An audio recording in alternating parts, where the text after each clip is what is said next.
தென்னாட்டுடைய சிவனே போற்றி, எந்நாட்டவர்க்கும் இறைவா போற்றி.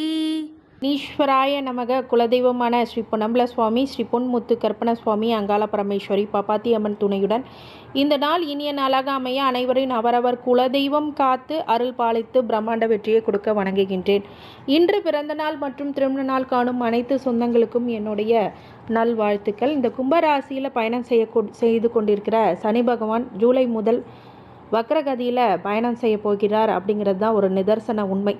சனி வக்கரம் அடைகிறதுனால சனி பயிற்சியினால் யாருக்கெல்லாம் பாதிப்பாக இருந்ததோ அவங்களுக்கெல்லாம் சில நன்மையான காலத்தை நோக்கி அடியெடுத்து வைக்கிறீர்கள். யாருக்கெல்லாம் சாதகமாக இருந்ததோ அவர்களுக்கு சில பாதிப்புகள் உண்டாக வாய்ப்புகள் அதிகம் அப்படிங்கிறது தான் ஒரு உண்மையான விஷயம். அது ஜீரணிக்க முடியாத விஷயமாக தான் கண்டிப்பாக இருக்கும். ஜூலை முதல் நவம்பர் வரை யாருடைய வாழ்க்கையில் அதிரடி மாற்றங்கள் ஏற்பட போகிறது அப்படிங்கிறது இந்த காணொலியை முழுக்க பாருங்கள். 2.5 வருட காலங்கள் ஒரு ராசியில் தங்கும் சனி ஆண்டுக்கு ஒரு முறை வக்ரம் அடைகிறார்.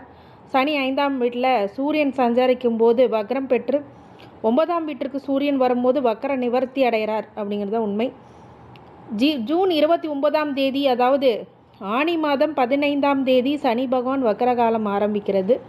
ஐப்பசி 29ஆம் தேதி நவம்பர் 15ஆம் தேதி வக்ரகாலம் முடிவுக்கு வரும். இந்த சனி பயிற்சியால் பாதிப்பு ஏற்பட்ட ராசினருக்கு வக்ர காலத்தில் தொழில் இருந்து வந்த பாதிப்புகள் குறையும், பண கஷ்டங்கள் தீரும், கடுமையான நெருக்கடியிலேருந்து வந்தவங்களுக்கு ஒரு நிம்மதி கிடைக்கும் அப்படிங்கிறது தான் நிதர்சன உண்மை. இப்படிப்பட்ட இந்த வக்ரகதியானது இந்த காணொளி முழுக்க நட்சத்திர வாரியாக தசாபுத்தி பலன்களை கணித்து சனி வக்ரத்தில் உங்களுக்கு எப்படிப்பட்ட பலன்கள் கிடைக்கும் அப்படிங்கிறத பற்றி முழுக்க வீடியோவை போட்டிருக்கேன். இது சாட்டன் ரெட்ரோகிரேடுன்னு சொல்லுவாங்க. அதாவது இந்த சனி வக்ரம் அடையும் போது யாருக்கெல்லாம் ஜாதகத்தில் சனி வக்ரமாக இருக்கோ அவங்களுக்கு நன்மையான காலம்.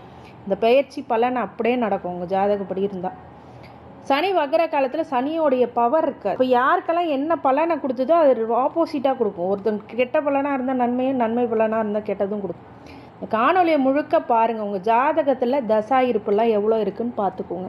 உங்கள் ஜாதகத்தை எடுத்து கட்டம் போட்டிருந்தாங்கன்னா அதுக்கு கீழே தசா இருப்பு எவ்வளோ இருக்குதுன்னு பார்த்துக்கோங்க. அப்புறம் இந்த காணொலியை முழுக்க பாருங்கள், புரியும். சப்ஸ்கிரைப் பண்ணாமல் இருந்தீங்க அப்படின்னா ஐஸ்வர்யா மேஸ்ட்ரோ யூடியூப் சேனலை சப்ஸ்கிரைப் பண்ணிக்கோங்க. பெல் ஐக்கானை ப்ரெஸ் பண்ணிக்கோங்க, நோட்டிஃபிகேஷனை ஆன் பண்ணிக்கோங்க. இதுவரைக்கும் நீங்கள் கொடுத்த அன்பும் ஆதரவுக்கும் மிக்க நன்றி. தசாபுத்திலாம் ஒன்றுமே கிடையாதுங்க. உங்கள் ஜாதகத்தில் மொதல் தசை என்ன, அது எவ்வளோ இருப்பு காலம் அப்படிங்கிறது ராசிக்கு கீழே இருக்கும். இல்லை எனக்கு புரியல அப்படின்னா அதை எக்ஸ்பிளைன் பண்ணவும் நான் செய்கிறேன். உங்களுடைய ஜாதகத்தில் எடுத்து மொதல் திசையில் எத்தனை வருஷம், அடுத்தடுத்த திசையில் முழு திசை வரும், முழு திசையாக உங்களுக்கு காண்பிக்கும். இந்த பதிவானது உங்களுடைய உற்றார் உறவினர்கள் நண்பர்கள் அனைவருக்கும் பகிர்ந்து பயன் தருமாறு கேட்டுக்கொள்கின்றேன். ராசி ரோகிணி நட்சத்திரத்துக்கு சந்திரனுடைய நட்சத்திரம்.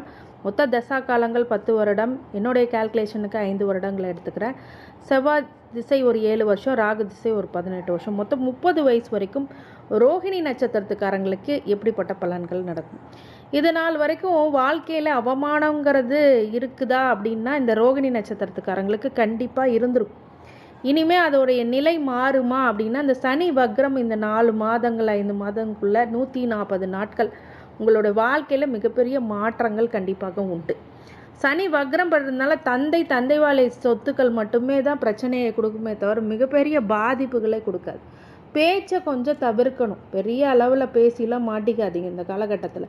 அதே மாதிரி நிறைய உண்மைகளை புலப்படக்கூடிய காலங்கள். வண்டி வாகனத்தில் ரொம்ப ஜாக்கிரதையாக இருக்கணும். சிறு காயங்களும் விபத்துகளும் ஏற்படக்கூடிய காரிய விஷயங்களாக இருக்குது. உயர்கல்வி பயிலுவங்களுக்கு சிறு தடைகள் ஏற்படும். ஃபாரினுக்கு போகணும் அப்படின்னா கண்டிப்பாக ஃபாரின் கிடைக்கும். அதே மாதிரி வேலை கிடைக்குங்களா அப்படின்னா கண்டிப்பாக வேலை கிடைச்சிடும். சில பேர்த்துக்கு அவமானங்கள் கஷ்டங்கள் இந்த படிக்கிற காலத்தில் கண்டிப்பாக உண்டு.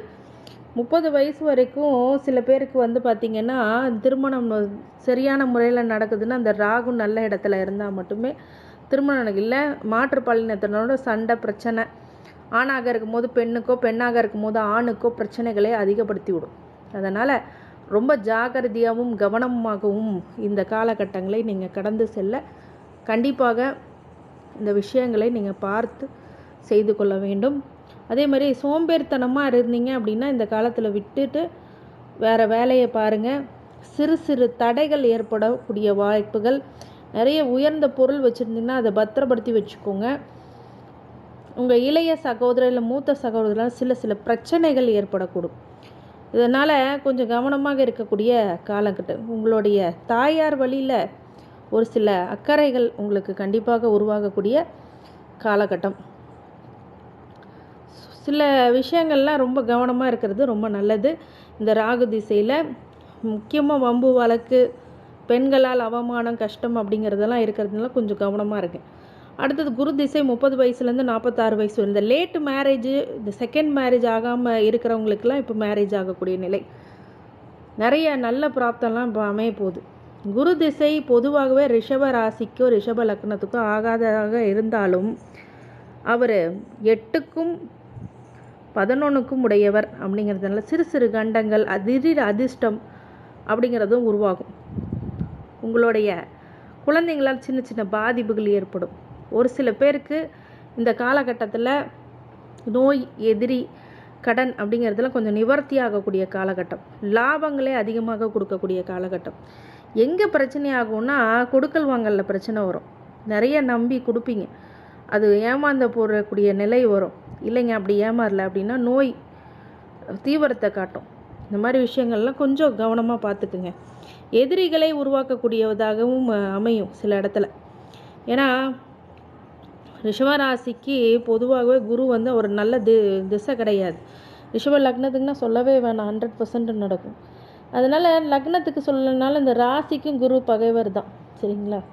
அப்படிங்கும்போது மிகப்பெரிய அளவில் உங்களுக்கு மாற்றங்கள் இருக்குமா அப்படின்னா நீங்கள் எடுத்துக்கிறத பொறுத்து இந்த குரு திசை உங்களுக்கு சரியான பலனை கொடுக்குமா அப்படின்னா அனைத்து வகையிலுமே கவனம் மற்றும் மகிழ்ச்சி, சுபகாரியங்கள், விரய செலவுகள், சுப விரயங்கள், நல்ல வீடு மனை வாங்கி கிரகப்பிரவேசம் பண்ணுறது, அதுக்கப்புறம் தொழில் நல்ல அமைப்பில் புகழ்ந்து வர்றது, வேலை இல்லாதவங்களுக்கு வேலை கிடைக்கிறது போன்ற விசேஷ அமைப்புகள் இந்த காலகட்டத்தில் குரு திசையில் நடைபெறும். சில பேர்த்துக்கு குரு நீசமோ குரு வக்ரமோ உங்கள் ஜாதகத்தில் குரு கெட்டு போயிருந்தாலோ கண்டிப்பாக அது மாற்றியே பலன் கொடுப்பார், இன்னும் அதிகமான பிரச்சனைகளை கொடுத்துருவார். அடுத்தது சனி திசை 46 வயசுலேருந்து 65 வயசு. இந்த சனி திசையில் பொதுவாகவே ரிஷபராசி ஒரு நட்பு திசை தான் சனி திசை. இருந்தாலும் சனி வந்து எந்த இடத்துல இருக்கிறார் அதை பொறுத்தே பலன் உங்களோட ஜாதகத்தில் கொடுப்பார். இருந்தாலும் சனி வந்து 9க்கும் 10க்கும் உடையவர். அப்படிங்கும்போது இந்த சனியானவர் எப்படி கொடுப்பார் அப்படின்னா உங்கள் பாக்கியத்தில் கை வைப்பார், சில பிரச்சனைகளை கொடுப்பார், தந்தை வழி சொத்து, தந்தை வழியில் ஒரு சில இடர்பாடுகளை கண்டிப்பாக இயற்கையாகவே கொடுத்துருவார். அதே மாதிரி உங்களுடைய தொழில் ஜீவனகாரகன் அப்படிங்கிறதுல இப்போ ஒரு சில பிரச்சனைகளும் தடைகளும், உத்தியோகம் கிடைக்கலைங்க, தொழில் அமையலைங்க அப்படிங்கிற புலம்பல்கள் சனி திசையில் கண்டிப்பாக இருக்கும். கடன், அதே மாதிரி எதிரிகளை உருவாக்கக்கூடியதாகவும் இந்த சனி திசை கண்டிப்பாக இருக்கும். புதன் திசை 65 வயசுலேருந்து 82 வயசு வரைக்கும். இந்த புதன் திசையில் பார்த்தீங்க அப்படின்னா நல்ல ஒரு திசை தான் புதன் திசை. ஏன்னா சனி திசை அளவுக்கு மோசமாக இருக்காது. புதன் திசையில் கொஞ்சம் வண்டி வாகனங்களில் கொஞ்சம் கவனமாக இருக்கணும். வம்பு தும்புக்கு போகாதீங்க. அதே மாதிரி ஞானத்தை அதிகமாக கொடுக்குறது டெலிகம்யூனிகேஷன், கம்யூனிகேஷன் துறையில் நல்ல ஒரு மாற்றங்கள் இருக்கும். அந்த தொழிலில் நல்ல மாற்றங்கள் இருக்கும். அதே மாதிரி பூர்வீக சொத்துனால் ஒரு சில இடைஞ்சல்கள், அதே மாதிரி ஒரு கணவன் மனைவி கூட ஒரு சில இடர்பாடுகள், நோயினால் தீவிரம் பிரச்சனைகள் அதெல்லாம் கொஞ்சம் நிவர்த்தி ஆகும். கடன் நிவர்த்தி ஆகும். ஒரு சில பிரச்சனைகள்லேருந்து அப்படியே கொஞ்சம் கொஞ்சமாக மீண்டு வருவீங்க. புதன் திசை ஆரம்பத்திலே இது கொடுக்காது, கொஞ்சம் கொஞ்சமாக தான் கொடுக்கும். வம்பு வழக்கு அப்படிங்கிறது கண்டிப்பாக இந்த புதன் திசையில் இருந்தாலும் அதை புதன் இருக்கும் இடத்தை பொறுத்தே லாபத்துக்கு 11ஆம் இடத்துல இருந்தால் எந்த ஒரு இதுவும் பார்க்க தேவையில்லை, சூப்பராக இருக்கும். ஆனால் அசுப கிரகங்களோட சேரக்கூடாது அந்த இடத்துல. கேது திசை 82 வயசுலேருந்து 89 வயசு வரை. இந்த கேது திசை உங்களை ஞானத்தை அள்ளி கொடுக்கக்கூடிய திசையாகவும் மிகப்பெரிய அளவில் யோக பலன்களை கொடுப்பார், மிகப்பெரிய அளவில் தெளிவுகளை கொடுப்பார், கஷ்டத்திலேருந்து நீக்க பெறுவார், மிகப்பெரிய உயரத்தை அடையக்கூடியவர் கேது. கேது ஒரு ஞானத்தை கொடுப்பார். எப்படி இந்த உலகம், எப்படிப்பட்டவங்க நம்ம கூட இருக்கிறவங்க, உங்கள் சொந்தக்காரங்க எப்படி, உங்கள் நண்பர்கள் எப்படி அப்படிங்கிறத பற்றி முழுக்க இந்த கேது திசையில் நீங்கள் பார்க்கலாம். கேது திசையில் உங்களை தனிமைப்படுத்தி கடவுள் சித்தத்தை அறிய வைக்கக்கூடிய ஞானத்தை கொடுக்கக்கூடிய ஆன்மீக பலன்களை அதிகப்படுத்தக்கூடிய காலகட்டம். அப்படி ஆன்மீகம்லாம் எனக்கு கேது திசையில் வரலைங்க அப்படின்னா நீங்கள் பயங்கரமான சங்கடத்தில் இருக்க போகிறீங்கன்னு அர்த்தம். அதனால் கேது திசையில் எந்த கடவுளை வேணாலும் நீங்கள் கும்பிடுங்க, யாரை வேணாலும் பிடிச்சிக்கோங்க, அதுதான் உங்களுக்கு நல்லது. குலதெய்வ வழிபாடு முக்கியமானது. கேது திசையில் விநாயகரை திங்கக்கிழமை வழிபாட்டு வர்றது மிக விசேஷமான அமைப்பு. இந்த கேது திசையில் எதெல்லாம் கவனமாக இருக்கணும்னா, லக்ஸுரியஸை விட்டுருங்க, சிம்பிளாக இருங்க, எந்த ஒரு ஆடம்பர விஷயமும் உங்களுக்கு பண்ணிக்காதீங்க. இந்த இடத்துல பந்தாவோ இல்லை இது ஏதோ ஒரு விஷயங்களை நீங்கள் அதிகப்படுத்தி காமிச்சிங்கன்னா உங்களை அப்படியே வாழ்க்கையை கெடுக்கும்.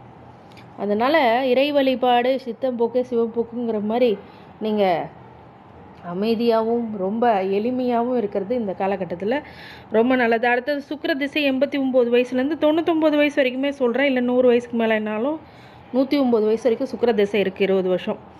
ஆனால் 99 வயசு வரைக்கும் நான் சொல்கிறேன். சுக்கிர திசை லக்னாதிபதி ரிஷப லக்னமாக இருந்தால் லக்னாதிபதி இது ராசியாதிபதி திசை.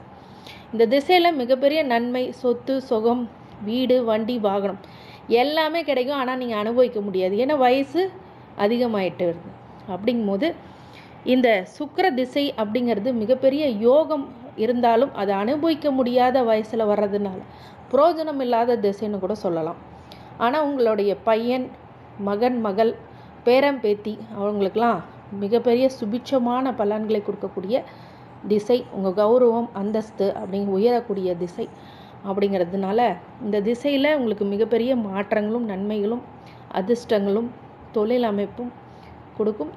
கொஞ்சம் நிறைய பேசி கான்ட்ரவர்சியில் மட்டும் மாட்டிடாதீங்க. இந்த நேரத்தில் நிறைய பேர் இந்த விஷயத்த உங்களுக்கு பண்ணுவாங்க. மிகப்பெரிய அளவில் வருவீங்க, ஆனாலும் ஒரு விமர்சனத்துக்கும் உள்ளாவீங்கன்றத மறந்துடாதீங்க. அதனால் ஜாகிரதையாக இருங்க. வண்டி வாகனத்தில் இரவு நேர பயணத்தை தவிர்த்துருங்க அப்படின்னு சொல்லலாம். இந்த ரிஷவராசி ரோகிணி நட்சத்திரத்துக்காரங்க பொதுவாகவே திங்கக்கிழமையில் சிவ வழிபாடு பண்ணுறது ரொம்ப நல்லது. குலதெய்வ வழிபாடு முக்கியமானது. சனி வக்ரம் பெற்றிருக்கிறதுனால இந்த திசை காலங்களில் நீங்கள் பொதுவாகவே அனுமன் வழிபாடு பண்ணுங்கள். இல்லை அப்படின்னா டெய்லி விநாயகருக்கு ஒரு விளக்கேற்றி வழிபடுங்க. மிகப்பெரிய மாற்றம் கண்டிப்பாக உண்டு இந்த சனி வகரத்தில். இந்த ரிஷவராசி ரோகிணி நட்சத்திரத்துக்கு அனைத்து ஐஸ்வர்யங்களும் சகல சௌபாக்கியங்களும் மன நிம்மதியும் மனோ திறத்தையும் ஆரோக்கியத்தையும் கொடுக்க வேண்டும் என்று எம்பெருமான் மகா ஈஸ்வரனை வேண்டி வணங்குகின்றேன். வாழ்க வளமுடன். திருச்சிற்றம்பலம்.